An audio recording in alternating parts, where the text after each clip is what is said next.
ಮನೀಶ್ ಚಾನಲ್ಗೆ ಸ್ವಾಗತ. ಇವತ್ತು ನಾನು ನುಗ್ಗೆ ಸೊಪ್ಪಿಂದ ಸಾರು ಮಾಡೋದು ಹೇಗೆ ಅಂತ ಹೇಳ್ಕೊಡ್ತೇನೆ. ಮೊದಲಿಗೆ ಗ್ಯಾಸ್ ಆನ್ ಮಾಡಿ ಕುಕ್ಕರ್ ಇಟ್ಟು ಅದಕ್ಕೆ ಬೇಳೆ ಹಾಕೋಣ. ತೊಗರಿ ಬೇಳೆ ನಾನು ತೊಳೆದಿಟ್ಟಿದ್ದೀನಿ. ಅದನ್ನು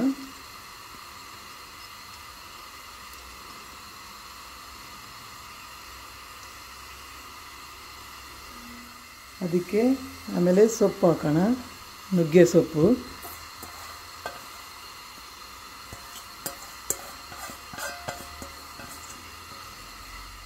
ಅರಿಶಿನ, ಟೊಮೆಟೊ. ನಾನು 2 ಟೊಮೆಟೊ ಕಟ್ ಮಾಡಿ ಇಟ್ಕೊಂಡಿದ್ದೀನಿ. ಅದಕ್ಕೆ ಎಷ್ಟು ಬೇಕಾದಷ್ಟು ನೀರು.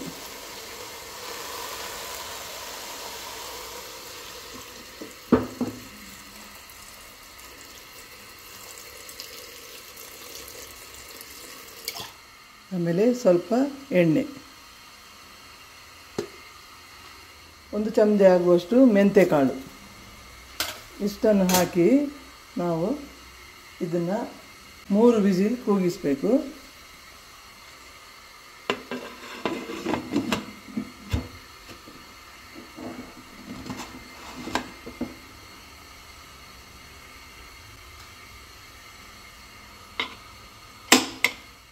ಈಗ 3 ವಿಸಿಲ್ ಆಯಿತು.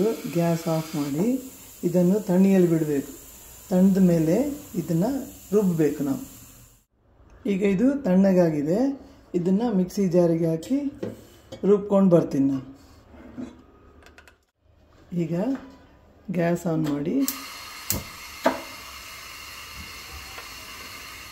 ಅದೇ ಕುಕ್ಕರ್ ಇಟ್ಟು ನಾವು ರುಬ್ಬಿದ್ದೀವಲ್ಲ ಅದನ್ನು ಇದಕ್ಕೆ ಹಾಕೋಣ.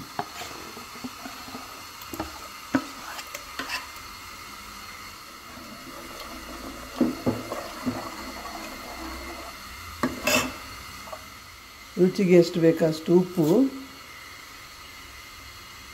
ಸ್ವಲ್ಪ ಬೆಲ್ಲ, ಹುಣಸೆ ರಸ ಇದೆಲ್ಲ ಹಾಕಿದ್ದು ಹಸಿ ವಾಸನೆ ಹೋಗಬೇಕು. ಅದುವರೆಗೆ ಕುದಿಸ್ಬೇಕು. ಇದನ್ನು ಹುಣಸೆ ಹುಳಿ ಹಾಕಿದ್ದೀವಲ್ಲ ಅದ್ರದ್ದು ಹಸಿ ವಾಸನೆ ಹೋಗುವವರೆಗೆ ಕುದಿಸ್ಬೇಕು. ಇದನ್ನು ಈಗ ಕುದೀತಾ ಇದೆ. ಇದಕ್ಕೆ ರಸಂ ಪೌಡರ್ ನಾನೇ ಮನೆಯಲ್ಲಿ ಮಾಡಿದ್ದು. ನಿಮ್ಮ ಮನೆಯಲ್ಲಿ ನೀವು ಮಾಡಿದ ರಸಂ ಪೌಡ್ರ್ ಇದ್ದರೆ ಅದನ್ನು ಸೇರಿಸಿನೂ ಮಾಡ್ಬೋದು. ನೀವು ಖಾರಕ್ಕೆ ಎಷ್ಟು ಬೇಕಷ್ಟು ಹಾಕಿ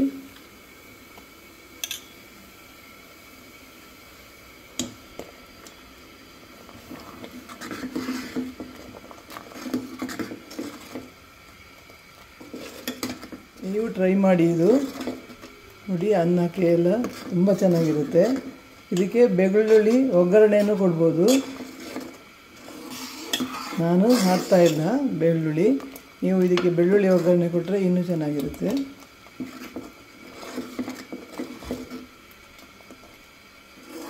ಸ್ವಲ್ಪ ಉಪ್ಪು ಸೇರಿಸೋಣ. ಇದಕ್ಕೆ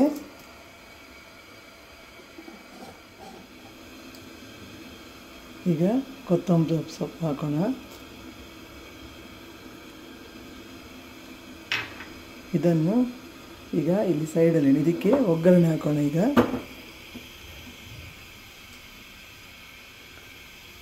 ಒಗ್ಗರಣೆಗೆ ಸ್ವಲ್ಪ ತುಪ್ಪ,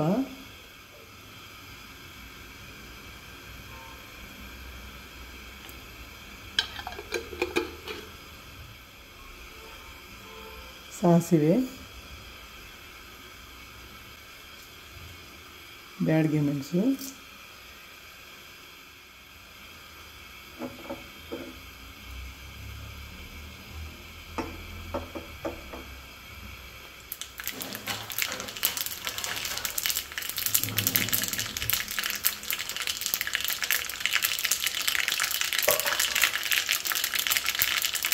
ಈಗ ಗ್ಯಾಸ್ ಆಫ್ ಮಾಡೋಣ.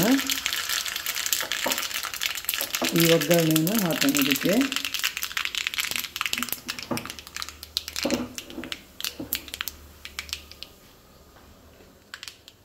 ಮೊದಲಿಗೆ ಹಿಂಗೆ ಹಾಕಿ ಆಮೇಲೆ ಒಗ್ಗರಣೆ ಹಾಕೋ.